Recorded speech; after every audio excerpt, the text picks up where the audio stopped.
Teman-teman, ada loh caranya meminta agar terjadi. Gimana caranya? Yuk kita bahas. Ini masuk akal banget. Ternyata ini cara logis agar doa itu cepat terkabul dan terjadi. Halo teman-teman, apa kabar? Ada saya kembali Siti Nurdianti, sahabat baik kamu. Di kisah ini ada hal yang menarik bagi saya. Kenapa? Karena coba lihat diri kamu.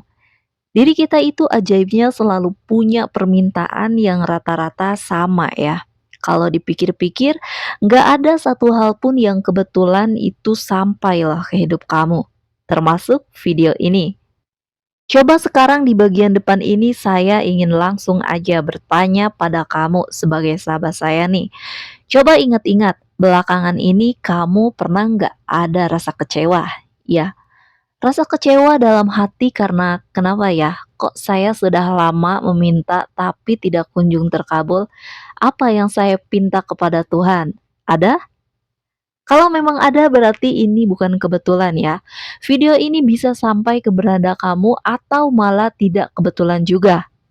Kalau video ini kayaknya memikat kamu untuk kamu tonton, ya udah, tanpa banyak basa-basi, sekarang saya akan langsung aja membacakan kisahnya yang ada kaitan atau hubungannya dengan topik tadi. Ini menarik nih. Jadi gini, intinya saya melihat ada seseorang yang dia itu punya pertanyaan mengenai sebuah doa. Pertanyaan itu simple, sepele, sederhana, sama seperti pertanyaan yang saya yakin banget ada di benak kamu. Simple. Intinya dia bertanya, kalau memang Tuhan itu ada dan Tuhan itu baik, kenapa Tuhan tidak kunjung mengabulkan apa yang saya pinta? Di mana letak kesalahan saya? Wah, ini menarik nih, bener nggak? Apakah benar ini pertanyaan yang sering kali kamu tanyakan juga belakangan ini atau bahkan bukan belakangan ini? Seumur hidup bahkan, kamu tanyakan pertanyaan ini dan gak ada satupun yang bisa menjawabnya kecuali seizin Tuhan melalui video ini. Nah, sekarang ayo, saya akan menjabarkan kenapa masalah itu bisa ada dalam hidup kamu dan solusinya bagaimana ya. Tolong dengarkan baik-baik, ini dia petunjuk yang benar. Gini teman-teman, sekarang saya minta tolong dong. Tolong kamu buatin saya es teh manis pakai gula. Dikit ya. Loh, kok bengong? Kenapa bengong? Kaget ya? Kok saya nyuruh bikin es teh manis? Harusnya saya nyuruh kamu berdoa, pejamkan mata. Ini malah nyuruh bikin es teh manis. Ada apa? Nah, itu yang terjadi sama doa-doa kita. Sadar nggak? Saya ulangi. Sadar atau tidak, itu loh yang terjadi sama doa-doa kita. Maaf ya, maaf banget nih, sadar atau tidak, seringkali kita itu meminta sama Tuhan persis seperti saya minta dibuatkan es teh manis sama kamu tadi. Saya kan minta tolong dibuatkan es teh manis pakai gula sedikit. Kenapa kamu bengong? Jawabannya karena nggak masuk akal, Mbak. Gimana caranya saya yang nan jauh di sini bisa bikinin Mbak Anti es teh manis? Kan ngirimnya pakai apa? Saya nggak punya Doraemon buat nganterin es teh manis saya ke Mbak Anti, betul? Nah, sekarang coba ini yang pertama. Penyebab doa kita itu belum kunjung dikabulkan karena permintaan kita tidak sama keadaan yang semestinya. Saya ulangi ya, lihat. Lihat apa yang kamu barusan minta atau yang sering kamu minta sama Tuhan. Apakah yang kita minta sama Tuhan itu sama enggak? Sama atau tidak konteksnya, bentuknya sesuai enggak dengan keadaan kita saat ini? Misal gini, kamu pengen punya anak, boleh nggak minta sama Tuhan? Boleh banget, bahkan harus. Lah terus kenapa belum dikasih anak? Coba lihat. Coba lihat diri kita selama ini bisa berkata layak dapat anak apa buktinya? Sama seperti saya tadi minta dibuatin es teh manis sama kamu. Itu kan gak masuk akal, Mbah. Gimana cara ngirimnya? Kalaupun bisa terkirim esnya udah cair dong, Mbah. Lah iya, gak masuk akal. Kan kalau saya suruh kamu bikin es teh manis kenapa?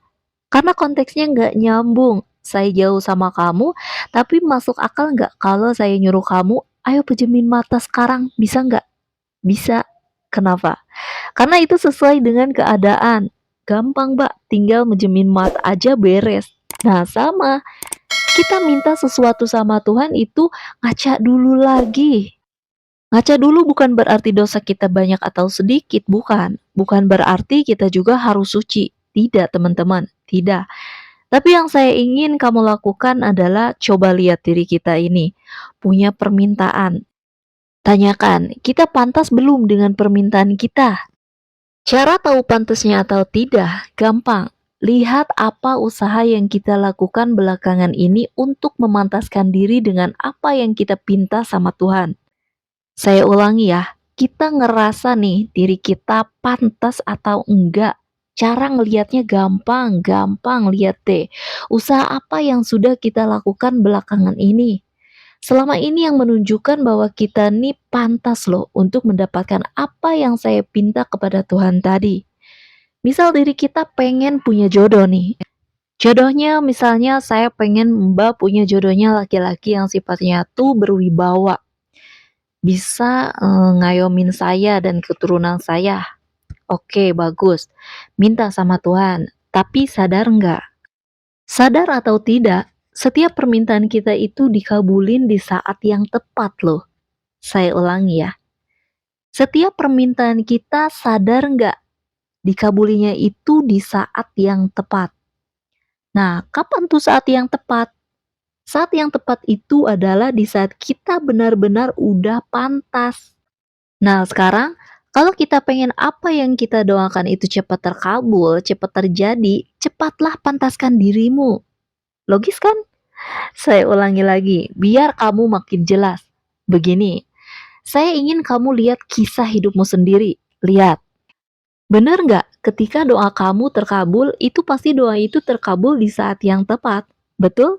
Sampai sini paham? Nah, terus kamu telusuri lagi deh.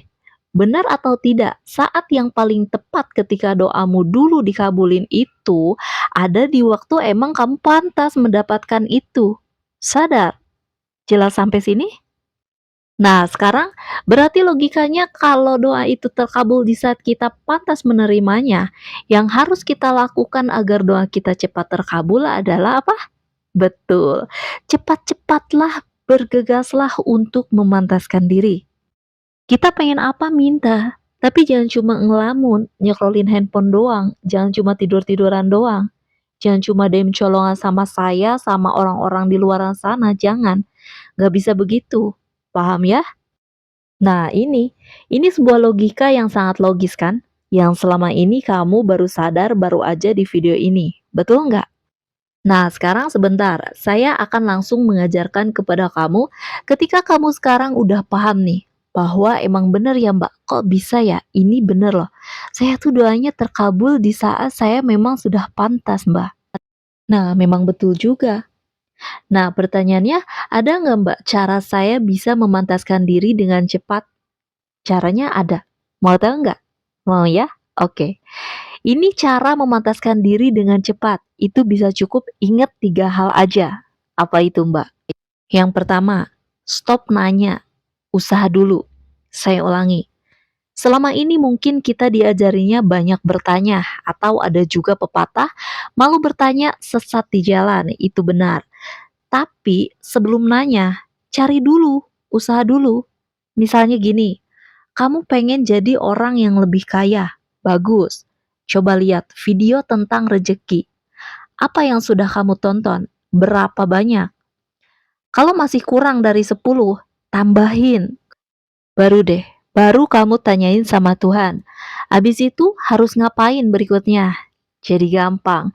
Yang pertama, kamu tunggu video saya selanjutnya yang ada kaitannya dengan topik permasalahan kamu.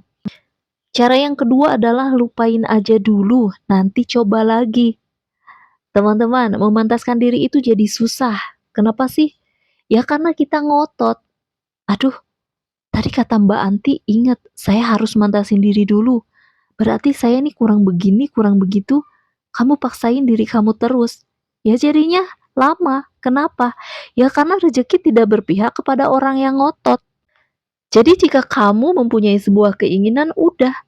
Sambil menonton video saya, ingat pesan saya, lupain aja dulu semuanya. nikmatin hidup kamu, karena biasanya yang membuat keinginan kita terhalang adalah rasa stres yang menumpuk akibat kita terlalu terburu-buru. Benar apa benar? Coba renungkan. Bener banget ya, ketampar banget, karena ini kamu banget. Oke, nggak apa-apa, lakukan. Itu yang kedua. Yang ketiga, nah ini lebih lucu lagi. Apa ini, Mbak? Kamu buat taruhan sama teman atau sama keluarga atau sama siapapun. Kamu bilang begini, contohnya, tahu nggak? Saya janji sama kamu deh, dalam waktu 12 bulan ke depan, penghasilan saya bisa nyampe 20 juta per bulan loh. Wah, kalau dalam waktu setahun saya tidak sampai 20 juta per bulan, nih, lihat handphone saya. Handphone saya buat kamu deh. Mbak, sebentar Mbak, ini aneh nih Mbak, jangan ngomong sembarangan atuh, masa ini kan handphone saya satu-satunya. Gini loh, gini dengerin.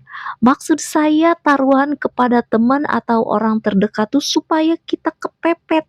Sadar nggak sih? Yang buat kita jadi nggak maju tuh apa? Karena kita tuh di zona nyaman mulu. Hey, kamu tuh pinter. Saya ulangi, diri kamu sebenarnya luar biasa jenius lagi. Sadar nggak? Cuma di waktu kepepet. Betul apa betul? Nah, oke deh. Nggak usah HP, jangan HP ya. Apapun, misalnya gini. Kamu bilang ke teman dalam waktu sekian lama kalau saya nggak sampai target saya X, saya janji bakal kasih kamu. Misalnya uang atau traktir makan di tempat yang kamu tahu itu lumayan mahal, jadi nggak harus HP ya. Nah, dari situ otak kita yang jenius ini diciptakan Tuhan kalau kepepet akan memunculkan banyak ide yang tadinya nggak ada. Saya ulangi, otak kita yang diciptakan sama Tuhan itu sangat jenius. Ini ketika kepepet akan memunculkan banyak ide.